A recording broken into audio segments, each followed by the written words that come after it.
What if the very path you walk, the one you believe is set, could be radically altered by a single, quiet choice? Arthur knew the path he was on. Each morning, the same tired hum of the city's rush hour pulled him into its rhythm. He'd arrive at his office, the fluorescent lights buzzing overhead like trapped insects, casting a pale, unforgiving glow on his desk. His days blurred into a monotonous cycle of reports, emails, and meetings that felt less like work and more like a slow, deliberate draining of his spirit. He was 32, and the weight of overdue bills felt heavier than any corporate responsibility. There was a quiet desperation in the air he breathed, a growing realization that something fundamental had to change or he'd remain stuck in this gray existence forever. He wasn't failing, not exactly, simply wasn't thriving. Every month, the numbers on his bank statement seemed to mock him, a constant reminder of how little ground he was gaining. The dreams he'd once harbored, vivid and ambitious, now felt like distant echoes, muffled by the relentless demands of a job that paid just enough to keep him from sinking, but never enough to truly rise. He'd tried the usual advice: budgeting, cutting back, working harder. But the harder he worked, the more exhausted he became, and the more the walls of his tiny apartment seemed to close in. The scent of stale coffee and takeout menus clung to the air, a testament to his solitary, uninspired evenings.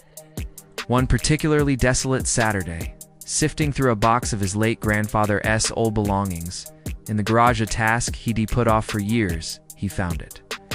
Tucked beneath yellowed newspaper clippings and a rusted toolkit was a book. Its cover faded, its pages brittle, was an old edition, simply titled, "Think and Grow Rich." He remembered his grandfather, a quiet man who always seemed to find a way, no matter the circumstance. This book, written by a man named Napoleon Hill, felt like a whisper from the past, a forgotten map. The book sat on his nightstand for days, an unopened challenge. The daily grind intensified. A sudden car repair bill, coupled with an unexpected increase in his rent, pushed him closer to the edge than ever before. He remembered staring at the grim figures on his screen, the digital numbers amplifying the panic tightening in his chest. He skipped meals, not out of choice, but necessity. The sting of a rejected loan application, a last-ditch effort to keep his head above water, landed like a physical blow. He felt invisible, insignificant, swallowed by the enormity of his obligations. Hope, a fragile thing, began to fray at the edges. He started to doubt everything he'd ever believed about hard work and perseverance. Was this it? Was this his life? A constant struggle against an invisible current, never truly reaching shore. The thought was a bitter taste in his mouth, a quiet despair that settled deep in his bones. It was in this low moment, desperate for any distraction, that Arthur finally picked up the old book. The opening chapters spoke not of quick schemes or easy money, but of something far more fundamental: the power of a definite chief aim. It wasn't just about wishing for something, Hill argued, but about declaring it, defining it, with unwavering clarity, and then pursuing it with an almost obsessive focus.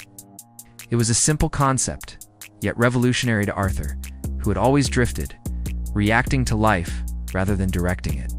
He read about the precise methods used by industrial giants and innovators, how they had set ambitious goals, often against impossible odds, and held them in their minds with unyielding persistence. He learned how Andrew Carnegie, one of the titans of industry, had built an empire not just through steel, but through a clear vision and disciplined, continuous action. The book urged him to write down his own definite aim, a specific amount he would earn, a service he would provide, by a certain date. It felt foolish at first, but something compelled him to try. He found an old, tattered notebook and, with a shaking hand, began to write. This commitment to a clear vision felt like a tiny ember catching fire.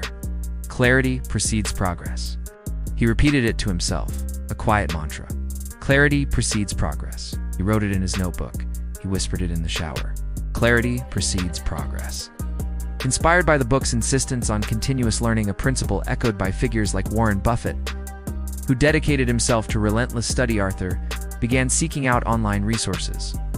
One evening, attending a free community workshop on digital design, he struck up a conversation with an older gentleman. The man, a retired architect named Henry, listened patiently as Arthur tentatively shared his new fascination with Napoleon Hill's ideas. Henry simply nodded. "Most people only ever dip their toes in the water," Henry said, his voice gentle but firm. "True transformation comes when you dive in and don't look back." It wasn't a grand revelation, but a profound confirmation. The abstract ideas from the book suddenly felt concrete, achievable. This fleeting encounter solidified Arthur's resolve. He saw the path more clearly now, started spending every spare hour late into the night, honing his new design skills. He built a simple online portfolio, reaching out to small businesses. The first few rejections stung, but his definite chief aim kept him going. He remembered Elon Musk's relentless pursuit. Arthur learned from each no, refining his approach. Persistence, he realized, was the very fuel of transformation. Then came the email. Small local bakery, impressed by his simple portfolio, offered him a small project, designing their new menu. It wasn't much, just a few $100s. But for Arthur, it was monumental. It wasn't about the money itself. It was the tangible proof that his persistent effort, guided by a clear aim, was producing results. He remembered reading that Warren Buffett, even in his early days, dedicated hours upon hours to learning, absorbing information, refining his understanding of how the world worked. It wasn't just about intelligence. It was about focused, consistent action.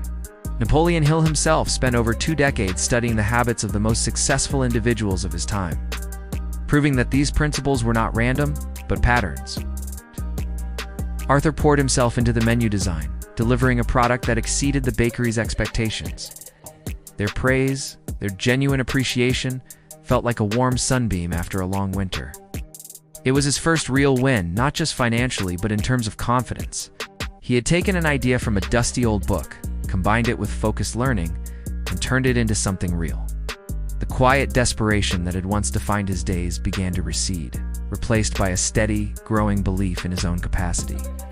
Arthur's life didn't transform overnight into a grand spectacle, but it shifted with a profound and undeniable momentum.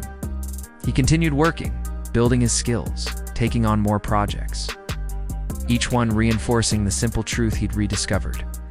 Sustained effort, channeled by a clear objective, creates its own reality. He found himself waking with a quiet sense of purpose, the hum of the city, now a vibrant backdrop to his own unfolding story, rather than a cage. The fluorescent lights of his old office job no longer held the same power. He had found his own light within himself.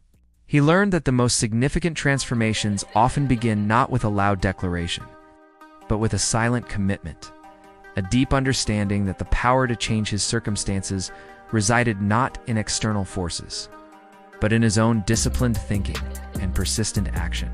He realized the quiet wisdom of that old book, a wisdom that echoed through the lives of figures like Carnegie and Buffett. It was not about magic or luck, but about unwavering dedication to a clearly defined path. This truth, simple yet powerful, continues to shape lives today, just as it did for Arthur. The journey of transforming your existence doesn't always require a dramatic leap, but often begins with a single, clear step. The next step is closer than you think, waiting for you to define it and then to take it.